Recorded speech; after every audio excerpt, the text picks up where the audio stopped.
Alors, petite vidéo, on est parti se promener. Je vais la jouer un petit peu à la Georges Mouton, mais viens là, Chou. Ah, allez, avec Chou, qui est toujours là, qui est toujours motivé, avec son petit harnais.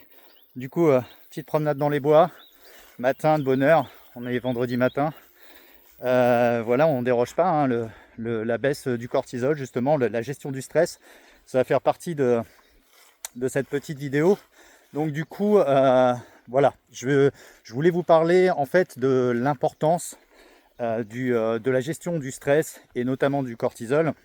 Donc voilà, c'est vrai que le cortisol, on l'a diabolisé, on en a vraiment parlé comme quelque chose de négatif. Néanmoins, on est certain aujourd'hui d'une chose, c'est que la régulation par le cortisol permet a beaucoup d'impact, en tout cas physiologique. Notamment, c'est lui qui vous aide finalement à vous réveiller le matin, mais pas que ça finalement. C'est aussi une façon de moduler aussi l'énergie et voilà, en cas de stress. Alors le stress, on va en revenir, c'est mon petit sujet de prédilection, hein. J'aime bien parler de cette notion de stress. Eh bien, pourquoi derrière la récupération est super intéressante, et là je parle aussi pour les gens finalement, pas forcément sur la perte de poids, mais même les gens qui s'entraînent, et notamment après 40 ans, et qui veulent, vous savez, le no pain no gain, toujours aller plus loin, toujours en faire plus, cette logique un peu de crossfitter, hein. On voit que la vague du crossfit, alors j'ai rien contre le crossfit, hein, au contraire, je trouve que c'est un outil comme un autre, hein, qui peut être employé pour la perte de poids, pour le renfort et pour la PPG globale. Donc c'est quelque chose qui est plutôt positif. Néanmoins, il va vraiment falloir en fait respecter les cycles de récupération. Pourquoi? Tout simplement parce que déjà d'une, cette augmentation donc du cortisol qui va se faire sur du long cours, elle va induire forcément à terme une baisse de votre fonction thyroïdienne. Pourquoi? Parce que on sait que l'augmentation du cortisol va influencer finalement la conversion de l'hormone T4 en T3, donc la T4, la thyroxine, hein, qui n'est pas active. Et finalement, donc défaut d'activation de la thyroxine va forcément entraîner une chute du métabolisme. Et c'est pour ça que je pense que même depuis très longtemps, la récupération n'a pas été assez comprise dans ce sens. C'est-à-dire que nous, récupération, on pense surtout récupération musculaire. En réalité, la récupération, elle est globale, elle est aussi nerveuse.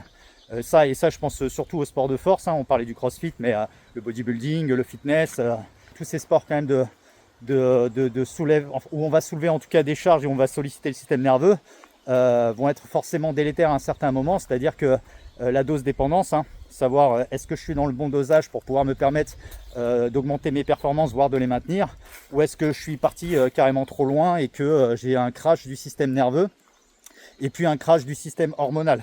Donc en ça va être super intéressant de pouvoir laisser au moins, enfin j'ai envie de vous dire, une journée. Moi j'aime bien qu'après 40 ans, en réalité, on laisse une journée de repos où on va faire plutôt du cardio basse intensité à ce moment-là, c'est-à-dire pour favoriser la récupération active.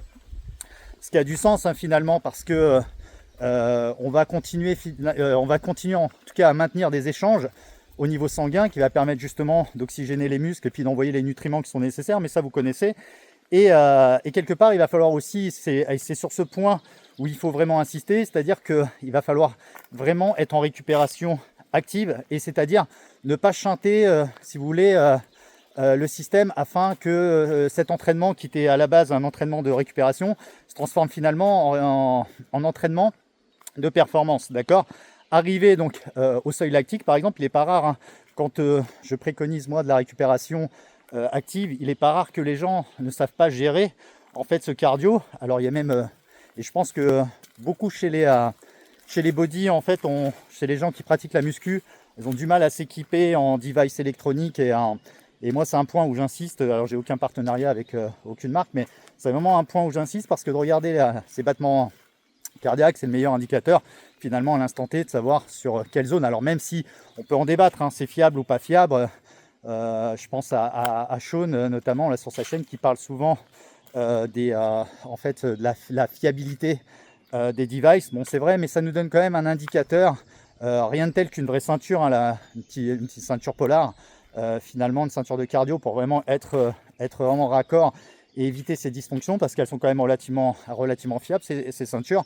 Mais donc il faudrait vraiment pouvoir analyser ça et pouvoir se positionner sur la bonne fréquence cardiaque. Qu'est-ce que ça va entraîner finalement? le fait de justement de ne pas pouvoir récupérer alors qu'on est en récupération active? Simplement un syndrome de surentraînement. C'est-à-dire que vous allez vous fatiguer par les biais que je viens d'expliquer, c'est-à-dire le crash du système hormonal, le crash du système nerveux. Et au final, ce qui va vous tenir debout, c'est finalement pas le fait d'avoir de l'énergie ou le fait de vous sentir performant, mais ça va être l'adrénaline, d'accord? Parce que l'adrénaline, en réalité, quand on prend vraiment au sens strict, en tout cas l'adrénaline, sur son rôle physiologique, c'est vraiment de préparer en réalité à un effort violent. Alors j'ai pas pris ma perche, donc je change de main. C'est vrai que ça fait les épaules en statique, mais bon, ça courbaturé, bref. Donc le rôle de l'adrénaline, ça va être de faire face à un stress immédiat pour finalement vous mettre dans un contexte de fight or flight. Vous connaissez le combat ou la fuite, voire l'inhibition. Parce que ça aussi, on n'en parle pas, mais en cas de... Enfin, on n'en parle pas. Si, on en parle, mais peut-être pas partout.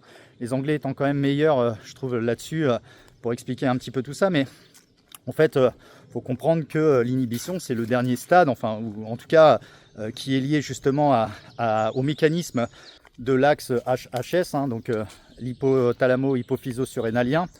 Et finalement, pourquoi je dis ça? Parce que il arrive aussi que finalement avec un stress, et ça vous l'avez sûrement remarqué, alors ça marche plus avec les stress psychologiques, j'ai l'impression.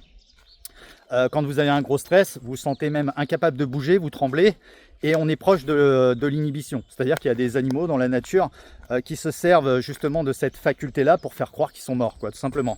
Donc voilà, ce qui n'est pas déconnant, et ce qui nous ramène aussi à l'anthropologie, puis à la science de l'homme, et de comprendre aussi comment tout ça fonctionne. Donc voilà, après, donc il faut comprendre que, et moi je l'ai remarqué, c'est-à-dire que j'entendais souvent des gens, et j'en fais partie, qui me disaient moi j'arrive pas à courir lentement, dès que je cours il faut quand même que j'envoie parce que sinon je me fais chier. En réalité, le problème se situe pas là, le problème se situe pas dans le fait de se sentir, de se dire on s'ennuie pendant qu'on court. La problématique c'est qu'on n'est pas tous calés sur le même axe nerveux, c'est-à-dire, je m'explique, mais il y a des gens qui sont plus dans le parasympathique, qui sont plus amenés à la détente et qui sont calmes, qui sont sereins, donc j'ai envie de vous dire des éléphants, très clairement. Et ces gens-là vont plutôt accepter facilement, en tout cas, ce genre de pratique, ce genre d'exercices qui sont lents et qui sont adaptés. Et par contre, on le voit aussi en boxe, des gens qui sont plus sur du sympathique, donc du nerveux, sur de l'électrique, donc qui vont utiliser finalement une voie nerveuse et des neurotransmetteurs différents. Eh bien, on voit que ces gens-là, finalement, vont vraiment avoir du mal à se maintenir sur des allures relativement basses, et c'est là où il faut bosser, c'est là où il faut apprendre aussi à canaliser. C'est-à-dire que je prends Tyson par exemple en exemple, mais on voit qu'un athlète comme Mike Tyson, c'est quelqu'un qui visait vraiment l'explosif, et on voit aussi, c'est ce que ses adversaires cherchaient à faire, c'est de le fatiguer de round en round pour pouvoir au moins le pousser jusqu'au 3e round, et on savait que derrière on avait vraiment beaucoup plus de chances de foutre un Tyson KO après le 3e round qu'avant, l'idée c'était ça.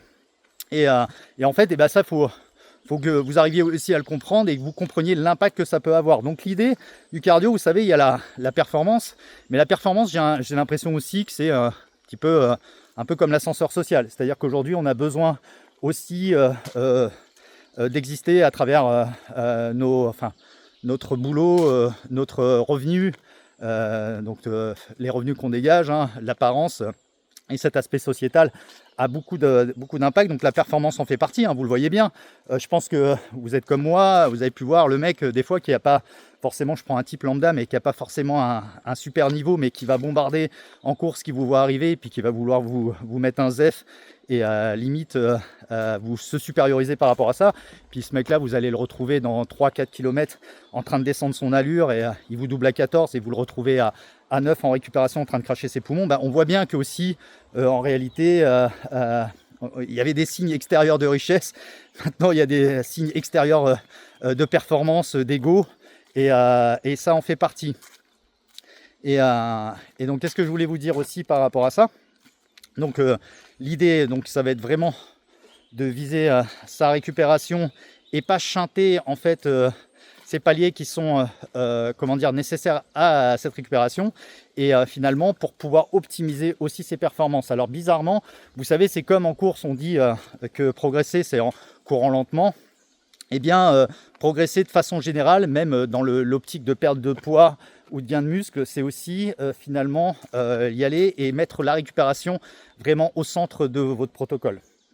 Voilà.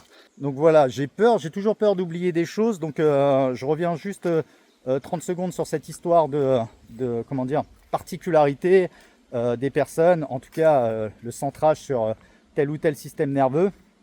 Eh bien ça, c'est absolument à prendre en considération.